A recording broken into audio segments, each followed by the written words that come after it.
मैंने भी आवा टेंट वाले को भी ज्यादा पता नहीं था, उसने भी कह दिया कि प्रोग्राम तो है पर थेनी तो मत आजियो। उसने जैसा कहा वैसा हम आपको बता रहे हैं। अर्थात हमारी भावनाएं क्या देखने में आनंद महसूस करती, मजा, आनंद नहीं, सॉरी, मजा कहाँ आता हमारे को जब कोई नाचने वाली आवे, जब कोई आदमी अभद्रता से, अश्लीलता से जब नारी बनकर नृत्य करे, जब हमारी भावनाएं आहत नहीं होती, हमारी भावनाएं आच्छादित होती, आनंदित होती है। ऐसी हमारी बुद्धि में कुपोषण भर गया है। ऐसे ऐसे भाव, ऐसे ऐसे स्वर, ऐसे ऐसे संगीत, ऐसे ऐसे गाने डीजे पे बजते हैं, जब हजारों या सैकड़ों की संख्या में लोग इकट्ठे हो जाते हैं, उनको सुनते हैं और मजा महसूस करते हैं, आनंद उसको नहीं कह सकते। लेकिन कोई साधु के पास ऐसे हजारों सैकड़ों आदमी नहीं बैठेंगे। क्यों नहीं बैठेंगे? क्योंकि वो तो राम धुनी कराएंगे, राम राम कराएंगे, सीताराम करवाएंगे, आश्रम में झाड़ू लगवाएंगे, कोई सेवा कार्य करवाएंगे, सत्संग सुनाएंगे। और सत्संग में तो लौकिकता वाला मजा नहीं है, सत्संग में तो परलौकिकता वाला आनंद है। और छाछ तो पी लवे, कोई 2 गिलास पी लवे, 4 गिलास पी लवे। घी पीना बस की बात है क्या? घी पचता है क्या? और विशेष करके तो कहना नहीं चाहिए, लेकिन विशेष करके तो कुत्तों को घी हजम नहीं होता है। अब जिनके विचार, जिनकी मानसिकताएं कुपोषण का शिकार हो गई, उनको तो घी हजम हो ही नहीं सकता है। एक और होता है मक्खी, उसको भी घी हजम नहीं होता है, लेकिन मक्खी वो करती है जो कुत्ता नहीं कर सकता है। मक्खी कहती कि मेरे को घी भले ही हजम नहीं होवे, पर ये घी को मैं बर्बाद करके छोड़ूंगी। घी के अंदर ही कूद जाती है।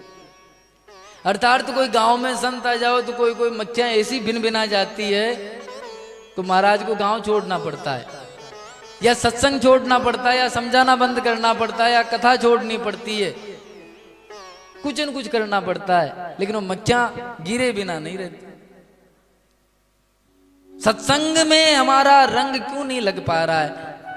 ऐसी क्या हमारी ऐसी समस्याएं क्या है? अच्छा सुन नहीं पा रहे हैं, अभद्र सुनने में अपने को आनंद, अच्छा देख नहीं पा रहे हैं। गांधी जी ने 3 बंदर खड़े किए थे, बुरा मत सुनो, बुरा मत देखो, बुरा मत कहो। गांधी जी आज भी अगर होते तो कहते कि बुरा मत विचारो। आज हम विचार बुरा कर रहे हैं, सुनने का विचार भी बुरा सुनने का करते हैं। कथा में किसी को कहो कि कथा में सुनने चलो, वो कहते हैं हाल तो उम्र ही खई है, कथा सुनवा की उम्र थोड़ है। अर्थात अभी क्या सुनना है आपको? मतलब कथा नहीं सुननी तो सुनना क्या? क्या कौन सी उम्र है फिर ये? साधु चरित शुभ चरित कपासु, साधु का चरित्र दूसरे के तन को ढकने के लिए। कपास के फूल से जब वस्त्र बनाए जाते हैं तो कपास का कहीं नामो निशान, अर्थात कपास दृष्टिपात नहीं होता है। किसी को नहीं, किसी से बताओ ये क्या है तो कपास कोई नहीं कहेगा, सब इसको वस्त्र कहेंगे, कपड़ा कहेंगे, गाबा कहेंगे, चीतरा कह देंगे, लेकिन कपास कोई नहीं कहेगा। अर्थात अपने आप को समाप्त कर दिया कपास ने हमारा तन ढकने के लिए।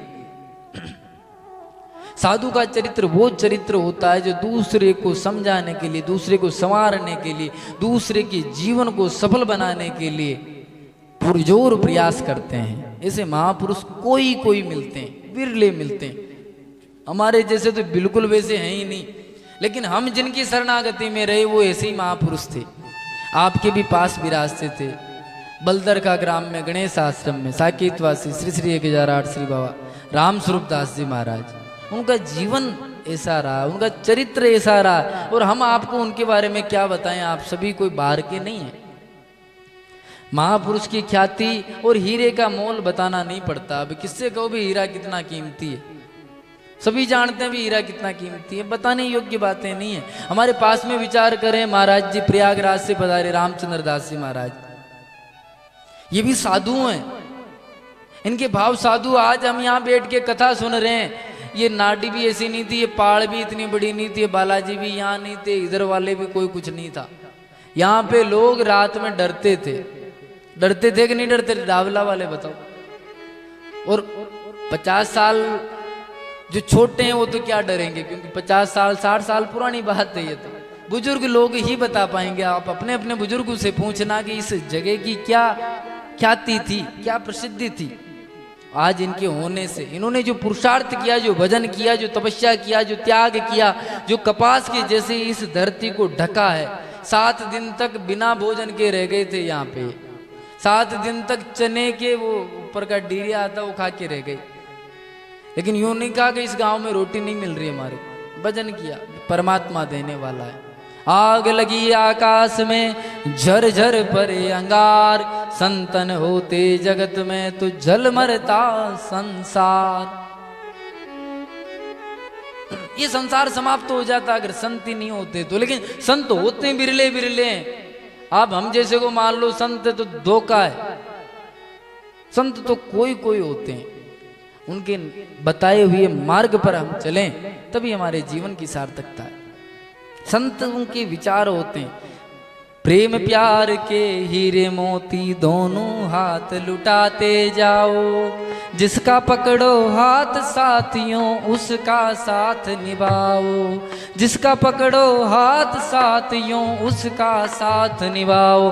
कौन यहाँ 2 बार मरा है, कौन अमर है बोलो, कौन यहाँ 2 बार मरा है, कौन अमर है बोलो।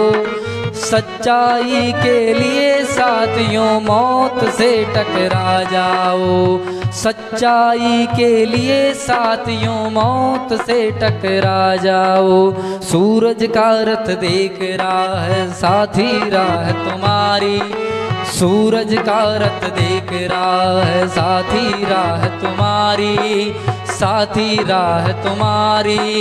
इस धरती पर नया सवेरा नई रोशनी लाओ, इस धरती पर नया सवेरा नई रोशनी लाओ, इस धरती पर नया सवेरा नई रोशनी लाओ।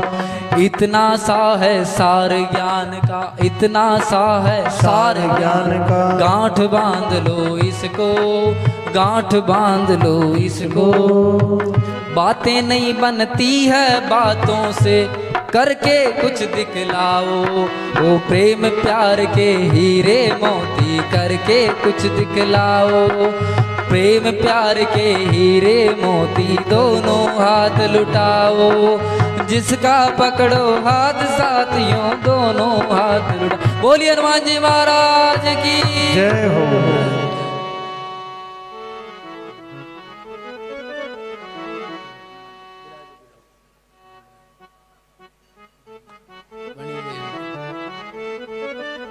आई गए रघुनंदन। आने तो रघुनाथ जी थे, लेकिन कृपा बढ़ी, कथा पीछे रह गई। लेकिन चर्चा हनुमान जी का नंबर अभी आया नहीं था, लेकिन हनुमान जी आ गए, क्योंकि हनुमान जी कृपा जल्दी करते हैं। छापरी के बालाजी के समक्ष इनके सानिध्य में बैठकर कथा कर रहे हैं, और हनुमान जी आ जाओ तो राम जी आने में संदेह भी नहीं है। थोड़ी देर में हनुमान जी भी आने ही वाले हैं। प्रथम भगति संतन कर संगा, दूसरी रति मम कथा प्रसंगा। पहली भक्ति आप समझ गए, और नहीं समझे तो हनुमान जी महाराज दोबारा कभी अवसर देंगे, तब विस्तार से नवदा भक्ति की भी चर्चा करेंगे। लेकिन आज सूक्ष्म में समझते जाइए, संतों का सानिध्य मिलना बड़ा कठिन है। दूसरा विचार, दूसरी रति मम कथा प्रसंगा, दूसरी रति मम कथा प्रसंगा। दूसरी भक्ति बताइए, भगवान कह रहे हैं कि मेरे कथा प्रसंग में रुचि हो, भाव हो। रति मतलब जानते हो? रति, रति रति रति यानी एक प्रेम की पराकाष्ठा को रति कहा गया है। प्रेम की प्रबलता को, अखंडता को, अपारता को अगर कोई शब्द दिया जाए तो लगभग रति है। अर्थात जिस चीज को हम बहुत ज्यादा चाहें, या यूं कहें कि जिस चीज को छोड़ ही ना पाएं, जिसमें हमारी अनवरत रति हो जाए, जिसमें हम मिल जाएं। रत हो जाना यानी मिल जाना। जैसे जैसे दूध में अगर पानी को मिला दिया जाए, दूध में रत पानी हो जाए, तो पानी को आप निकाल सकते हो क्या अलग? कोई निकाल सकता है क्या यहाँ? लेकिन उसमें रत्ती में अगर कपट की खटाई पड़ जावे फिर अलग हो जाएगा पानी, लेकिन दूध फिर भी नहीं बच पाएगा, लेकिन पानी अलग हो जाएगा। अर्थात अपारता, जिसको रति कहा गया है। राम जी की कथा सत्संग तो हम सभी सुन रहे हैं, लेकिन हमारी रति कोई कोई की होती, उसके प्रति सत्यता, निष्ठा, भाव। कथा तो सभी सुन रहे हैं, लेकिन कई लोग तो केवल टाइम ही देखते हैं, भाई 10:10 हो गए, अब कतरी की देर महाराज भक और खाए, आज तो छाना ही न हो रहा। कई लोग तो ये विचार रखते हैं कि भाई अब खतने शांति आए, आरती कब होएगी, रखते हैं ना कई लोग। भले ही यहाँ कोई नहीं है ऐसा लोग, लेकिन कई सारे ऐसे होते हैं। अब ये तो डावला तो धार्मिक नगरी है।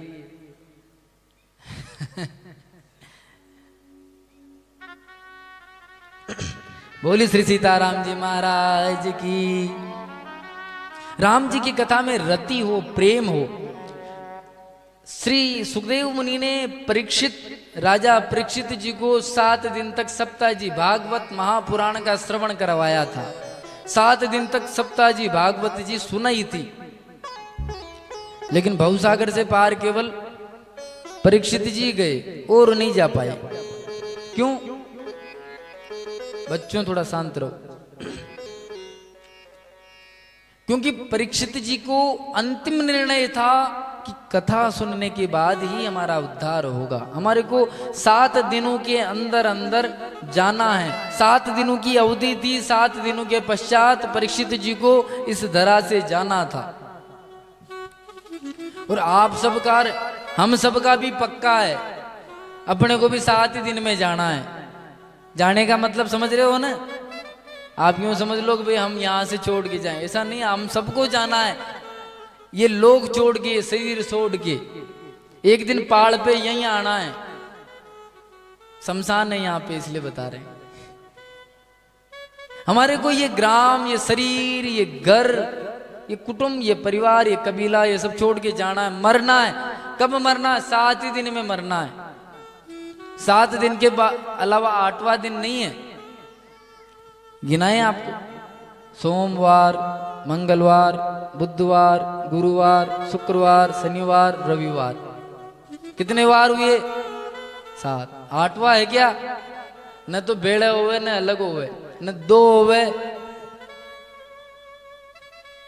ऐसा कभी होता है कि मंगलवार शनिवार शामिल हो गया, आज बेड़े हो गया, साहब नहीं हुआ। 7 के साथ ही रहेंगे, और 7 के साथ ही एक कोई न कोई हमारे को साथ ले जाएगा। 7 में से एक साथ ले जाएगा। इसलिए चालू कर दो राम राम, पक्का निश्चय कि भाई मरना है।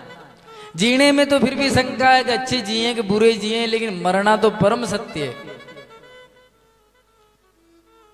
और संत यही सिखाते हैं, वो कहते हैं कि राम कथा जीवन जीना सिखाती है। राम जी की कथा जीवन को जीना सिखाती है, और श्रीमद् भागवत कथा, भगवत गीता मरना सिखाती है कि व्यक्ति को मरना किस प्रकार। आदमी मरना ही नहीं जानता अभी तो, जीना तो खैर नहीं जानते, लेकिन मरना भी नहीं जानते कि किस ढंग से मरना है। आपने मकोड़े को देखा है? मकोड़ा बटका पर जाता है, अपने मकोड़े को खींचते हैं, अपने को भी नहीं छोड़ता है, अपने भी मकोड़े को नहीं छोड़ते हैं। आखिर मकोड़े का राहु अलग और केतु अलग, धड़ और सिर अलग अलग हो जाता है, फिर मर जाता है। अब ये कोई मरने में मरना है क्या मकोड़े का? अर्थात इस प्रकार से हम भी संसार को, लोभ को, माया को मकोड़े की भांति पकड़े, घर परिवार को, कुटुंब कबीला को छोड़ ही नहीं रहे। और यमदूत भी हमारे को नहीं छोड़ रहे, वो भी खींच रहे हैं, हम भी इधर पकड़े, फिर मकोड़े की भांति अपन छूटते हैं, अधोगति में जाते हैं। तो रामायण जीवन जीना सिखाती है, भगवत गीता मरना सिखाती है। और ऐसे सिद्ध संत, मान संत जीते जी मरना सिखा देते हैं। और जो जीते जी मरना सीख गया, उसको मरने का कोई डर ही नहीं रहता। एक बार जीते जी मरना सीख लो बस, एक बार अपनी फोटो को खुद ही स्टेटस पे लगा दो, सत सत नमन करके, देखो तो सही आनंद, कौन कौन राम राम करते हैं। कई कमेंट आ जाएंगे, बड़े भले आदमी थे, बहुत अच्छे विचार थे, सत सत नमन, हमारे से इनके अच्छे रिलेशन थे, RIP, फूल डाल देगा कोई बहुत सारे। कोई कहेगा आपकी यादें हमेशा हमारे जहन में रहेगी, जब तक आप रहेंगे, चांद सितारे रहेंगे जब तक आप रहेंगे। चांद सितारे तो रहेंगे पर तू ही नहीं रहेगा याद करने वाला, फिर यादें कहाँ रहेगी, कौन समझाए। अभी हो जाए राम नाम की गर्जना से। जो रति हमारी संसार में है वो रति राम जी की कथा में हो जाए, वो दूसरी भक्ति हो जाएगी। दूसरी रति मम कथा प्रसंगा, हमारी रति कथा प्रसंग सुनने में हो जावे। हमारी रति यानी प्रेम। अभी हमारी रति कहाँ पे होती, हमारी रति कहाँ पे होती है, आपकी तो नहीं कहें। हमारी रति होती है किसी की निंदा, कोई की चुगली कर रहा हो ना, कोई किसी की चुगली कर रहा हो, फलाना आदमी ने तो या करी कर दी भैया करी।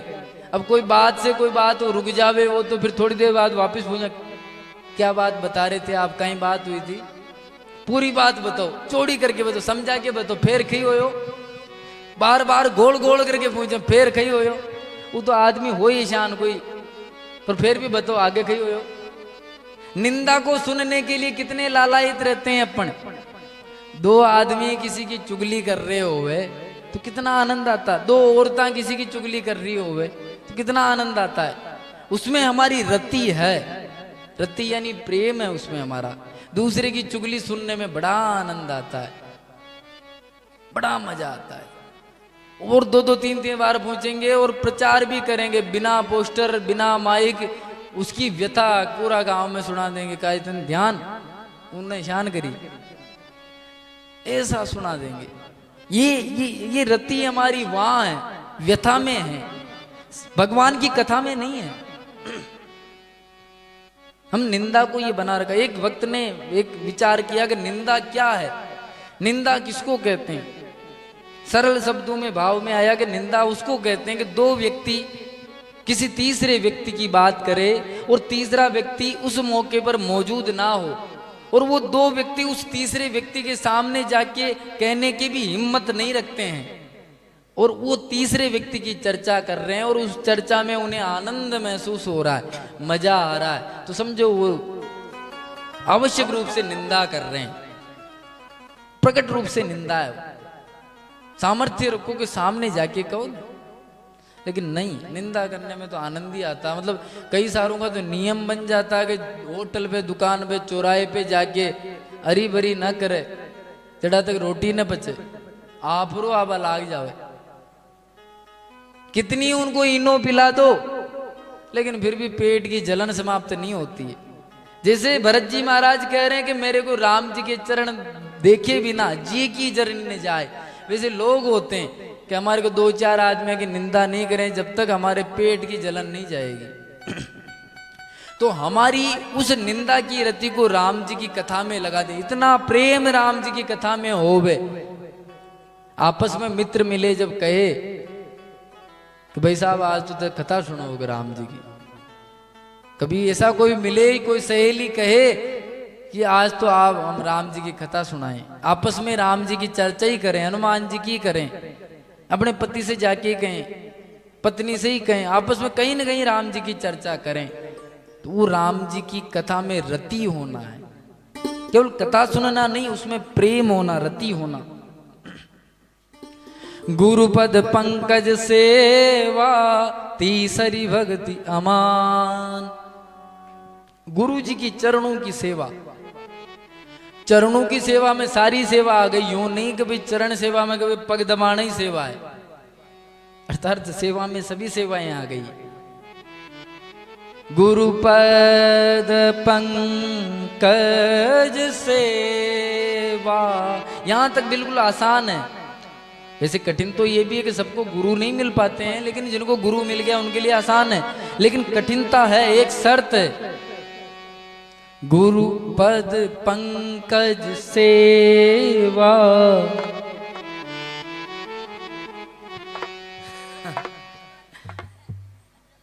जय हो। बंदर तो बढ़िया बना है, लगना भी चाहिए कि भाई बंदर है। बंदर केवल सुंदर बन के नहीं बैठना चाहिए, बंदर वास्तव में बंदर रहना चाहिए कि भाई बंदर हैं। बंदर जैसा भाव साझा कर रहे हैं अपने मित्रों के साथ, बड़े भाव के साथ। बोली श्री हनुमान जी महाराज की जय हो। चर्चा हमारी थी, क्या कह रहे थे? गुरुपद पंकज सेवा, तीसरी भक्ति मान।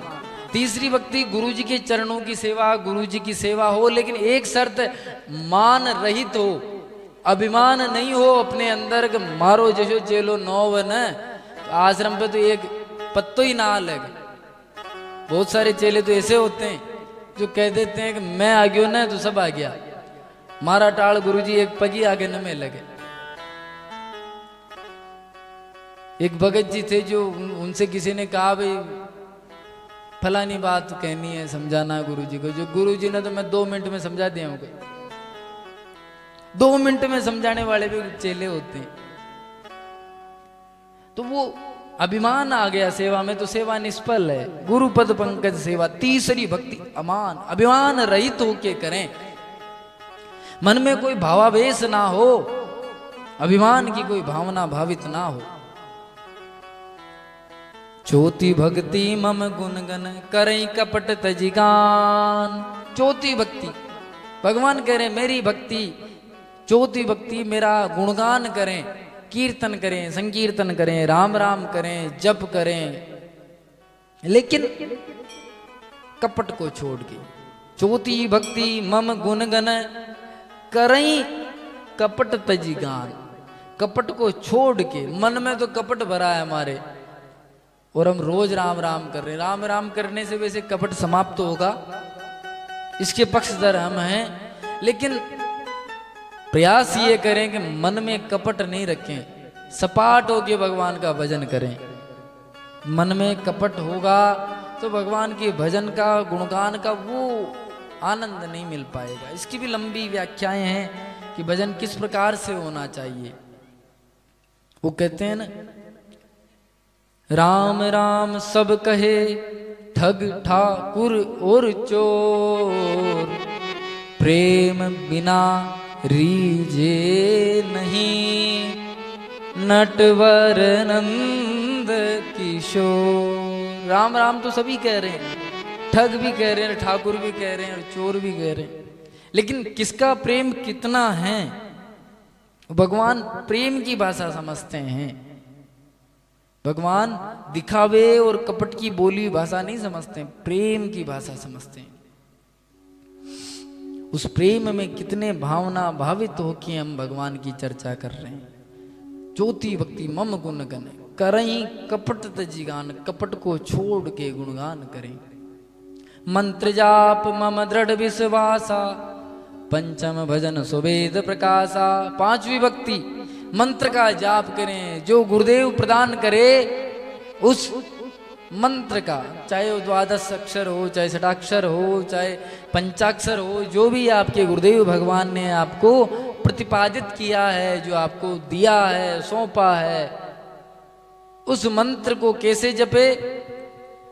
मंत्र जाप मम दृढ़ विश्वासा। मंत्र का जाप भी हो और मेरा दृढ़ विश्वास भी हो स्वयं पे, अर्थात भगवान कह रहे हैं मेरे पे भक्त का विश्वास दृढ़ हो। केवल मंत्र को जपना मात्र नहीं, मैंने तो फलाने मंत्र का पुरस्चरण कर लिया लेकिन मेरे को तो कोई भगवत भावना का कोई ऐसा अनुभव नहीं हुआ। कोई कहे मैंने तो 1.25 लाख नाम जप लिया लेकिन मेरे तो 9 का 11 ही नहीं हुआ साहब। अब बहुत सारे तो 9 का 11 करने के लिए नाम जप कर रहे हैं। मतलब बहुत सारे तो यही चाहते हैं कि मैं फलाना पुरस्चरण करूं, फलानी सिद्धि करूं, फलाना गायत्री मंत्र करूं और सामने वाले को चड़ी बना के उड़ा दूं। जब जानूंगा आगे मंत्र में तो दम है कि ऐसा करने के लिए मंत्र नहीं है। सकारात्मकता हो आपके अंदर और भगवान के ऊपर दृढ़ विश्वास हो। एक ब्रज क्षेत्र में एक कथाकार थे जो भागवत महापुराण की कथा करते थे, सीताराम। ब्रज क्षेत्र में एक भागवत कथा हो रही थी। उस भागवत कथा को एक ग्वालिन सुनती थी, जो वहाँ लोकल थी, ब्रज की एक नागरिक थी, ब्रजवासी थी, ग्वालिन थी। वो भागवत कथा का श्रवण करती थी। भागवत कथा में व्यास जी महाराज ने एक दिन कहा कि राधे राधे करने से तो भवसागर पार हो जाते हैं, यमुना पार करना तो छोटी सी बात है। राधे राधे करेंगे तो भवसागर से ही पार हो जाएंगे, यमुना पार होना तो बड़ी छोटी सी बात है। वो ग्वालिन सुन रही थी, वो सोच रही थी कि रोज अपन भी अपने गांव से मथुरा आते हैं तो नाव में बैठ के आते जाते हैं, ऐसा किया जाए कि अपन भी राधे राधे ही करें, नाव का लफड़ा ही नहीं रहे, रोज का रुपया 2 रुपया बचे जो, ये ठीक। ग्वालिन पूरे विश्वास से, भगवान पे दृढ़ विश्वास और व्यास जी पे दृढ़ विश्वास, भाई इन्होंने कहा जो सांची है, राधे राधे करती और यमुना जी पे पार हो जाती, राधे राधे करती और वापस आ जाती। नित्य उसका तो क्रम यही चलता रहा। एक दिन उसने सोचा कि मेरा इतना रुपए का फायदा हुआ राधे राधे से, तो व्यास जी महाराज को एक दिन भोजन पे तो बुलाऊं, घर पे उनको दान दक्षिणा तो दूं, आखिर उनके कहने से तो मेरे को ऐसा राधा नाम मंत्र मिला है। व्यास जी को बुलाया, कहा चलिए आप मेरे घर भोजन के लिए। व्यास जी ने कहा ठीक है, आप बुला रहे हैं तो आते हैं। व्यास जी महाराज आए, यमुना किनारे आए। जो कथाकार थे व्यास जी थे, उन्होंने नाव वाले को बुलाया, भैया पहली तरफ उतरना है। ग्वालिन ने कहा महाराज नाव की क्या आवश्यकता है, अपन तो ऐसे पार हो जाएंगे। व्यास जी ने देखा कि शकल से तो अच्छी भली लग रही है, लेकिन पागल वागल तो नहीं कहीं ये। व्यास जी भी ज्यादा संपर्क में नहीं थे। भाई यमुना में, व्यास जी ने कहा यमुना में पार होने के लिए नाव की तो आवश्यकता होगी ना, बिना नाव के कैसे पार होंगे। यमुना लंबी चौड़ी पाट वाली नदी है, यमुना जी से उस पार जाना है तो नाव में बैठना होगा। ग्वालिन ने कहा नाव की क्या जरूरत, आप तो आओ राधे राधे करते हुए चलते हैं, मैं तो रोज ही ऐसे पार होती हूँ। व्यास जी ने कहा कि पक्का है तो पागल है या बांग वांग खा के आ गई। अब वो व्यास जी का हाथ पकड़ के चल दी। अब वो तो यमुना जी में जैसे ही पैर रखती है, उसका पैर यमुना जी के पानी के ऊपर ही रहता है, लेकिन व्यास जी का पैर पानी के अंदर जा रहा है। वो डूब रहे हैं, कमर तक पानी आ गया व्यास जी के, वो खींच के ले जा रही है। व्यास जी भी देख रहे हैं गजब हो रहा है, डबोके मारने की ये कोई पागल तो क्या कहीं चुड़ैल उड़ेल तो नहीं है, कोई राक्षसी तो नहीं है, ये पानी के ऊपर चल रही है। व्यास जी उसके हाथ को छुड़ा के वापस किनारे आ गई। वो भी वापस आए, गुरुदेव क्या गलती हुई। उन्होंने कहा तू पानी पे चल रही है, मैं तो पानी के अंदर जा रहा हूं। वाली ने कहा मेरे को तो आपने एक दिन कथा सुना रहे थे कि राधे नाम जाप करने से तो भवसागर पार हो जाते हैं, यमुना क्या चीज है। उसी दिन से मैं तो राधे राधे जपती आती और यमुना जी के पार ऐसे ही हो जाती, मेरे को तो नाव की आवश्यकता ही नहीं। व्यास जी ने कहा भला ऐसा भी कहीं होता है कि राधे नाम से कोई पार नहीं होते, यहाँ तो नाव ही करनी पड़ती है। उसने कहा नहीं नहीं ऐसा नहीं है। तभी भगवान की ऐसी आकाशवाणी हुई, ऐसी प्रेरणा हुई, ऐसे विचार आए। किसी ने कहा हे व्यास तू केवल कथा करता रहा, लेकिन तेरे मन में दृढ़ विश्वास नहीं रहा, और इस ग्वालिन के हृदय में तेरी बातें, कही हुई बातें या शास्त्र की बातों पे दृढ़ विश्वास है। उस दृढ़ विश्वास से ये यमुना में डूबती नहीं है, ये तैरती है ऊपर। तो राम जी भी यही कह रहे हैं, मंत्र जाप, केवल जाप ही नहीं, घंटा 2 घंटा 8 घंटा लगा दे। वो ले आए, उसको क्या कहते हैं आजकल, वो आता है ना काउंटर, आजकल चल रहा प्लास्टिक का काउंटर, ले आए, घस दिया काउंटर का बटन ही खराब कर दिया दबाते दबाते। लेकिन विश्वास दृढ़ नहीं है तो मतलब क्या है, कितने काउंटर फ्री कर दो। अच्छा काउंटर के विरोधी नहीं है, माला के विरोधी नहीं है, जप के विरोधी नहीं है, ऐसा नहीं कह रहे भी माला फेरने वाले अविश्वासी, ऐसा नहीं है। जो फेर रहे हैं उनके लिए मंगल कामनाएं, भगवान हनुमान जी महाराज से प्रार्थना करते हैं कि उनका प्रेम अगाध हो, बढ़े। लेकिन हम प्रयास करें कि भगवान में विश्वास भी बढ़ाएं, केवल जाप संख्या ही नहीं बढ़ानी, विश्वास भी बढ़ाना है, प्रेम भी बढ़ाना है। मंत्र जाप मम दृढ़ विश्वासा, पंचम भजन सुवेद प्रकाशा। जो वेदों में प्रकाशित है, जिस प्रकार से कार्य किया जाए। छठी भक्ति बताई भगवान ने, छठ दम शील विरति बहु कर्मा, निरत निरंतर सजन धर्मा। छठ दम शील, छठी भक्ति है इंद्रियों का दमन हो, इंद्रियों का संयमी जीवन हो हमारा। ऐसा नहीं कि जीव के भी गुलाम हैं हम। कल मेला लगेगा, कल मेला लगेगा, आएंगे हनुमान जी के, पर हनुमान जी के आते आते काफी समय बीत जाएगा। जीव की गुलामी करेंगे। हमारे ये बंदर भैया है आए, हमने कहा मेला में क्या विचार है, जो 250 रुपया का बजट है। हमने कहा क्या क्या लेना है बंदर से, क्या क्या लेना, जो लेना क्या है, पागल लोग लेते हैं, अपन तो खाएंगे पिएंगे मौज करेंगे। इसने कहा अर्थात जीव के गुलाम है। एक जलेबी की खुशबू मात्र आ जावे अपन बस उसके ऊपर आश्रित हो जाते हैं। मन कर जाता कि बस आज तो लहसुन की चटनी खानी है, कि आज तो फलाना स्वाद लेना ही लेना है। और कितना ही खिला दो, 56 भोग भी खा ले तो भी जीव की गुलामी ऐसी है जो व्यक्ति पापड़ के लिए भी मांग लेता कि लो पापड़ तो लो। 56 भोग भी रखे हो थाली में, फिर भी जीव की गुलामी ऐसी जो ये धापती नहीं है। क्योंकि जीव के तो पास पेट है नहीं, पेट तो नीचे है। जीव तो स्वाद लेने वाली है, तो चाहती है कि स्वाद मिलता ही रहे। ये जीव मना भी नहीं करती है। कई जगह जीवने जाते हैं तो कहते हैं भी खाने का मन कर रहा है लेकिन पेट ही भर गया, आदमी घबराहट उठ जाता है फिर। वरना इंद्रियां मना नहीं करती। आंखें देखने के लिए हम विचार करें भी हमारे को क्या देखना है। इंद्रियों पे संयम रखें, सुनने पे, देखने पे, खाने में, पीने में। जो हमारी दसों इंद्रियां हैं उन पे संयम करें। छठ दम शील, शील यानी सदाचार। हमारे जीवन में सदाचार हो, इंद्रियों के प्रति संयमित हैं हम, तो भी भक्ति है। छठ दम शील विरति, विरति यानी विरक्ति हो। विरक्त होना यानी विरक्त का उल्टा होता आसक्त। अर्थात यूं मान लें कि जैसे हमारी कहीं भावना लगी हुई है, किसी भी चीज में अगर हमारी आसक्ति जुड़ी हुई है, किसी भी चीज को छोड़ना ना चाह रहे हैं, तो हमारे मन में विरक्ति नहीं है। मन में विरक्ति हो, किसी की चीज के प्रति आसक्ति ना हो, आसक्ति छोड़ना विरक्ति कहलाता है, विरक्ति कहलाता है। चाहे सामान में या आसक्ति क्यों ना हो। बहुत सारों की शरीर में आसक्ति हो जाती है, कईयों की कोई ध्वनि में, कोई खान पीन में आसक्ति, किसी सामान में, किसी चीज में, किसी गाड़ी में, दुकान में आसक्ति हो जाती है, किसी में कोई को किसी में अलग अलग प्रकार की आसक्ति। बड़ा लंबा चौड़ा इसका विवेचन है। छोड़ना ही नहीं चाहते हैं पर कई चीजों को, उनके प्रति एक मोह हो जाता है। छठ दम शील विरति बहुकर्मा, निरत निरंतर सज्जन धर्मा।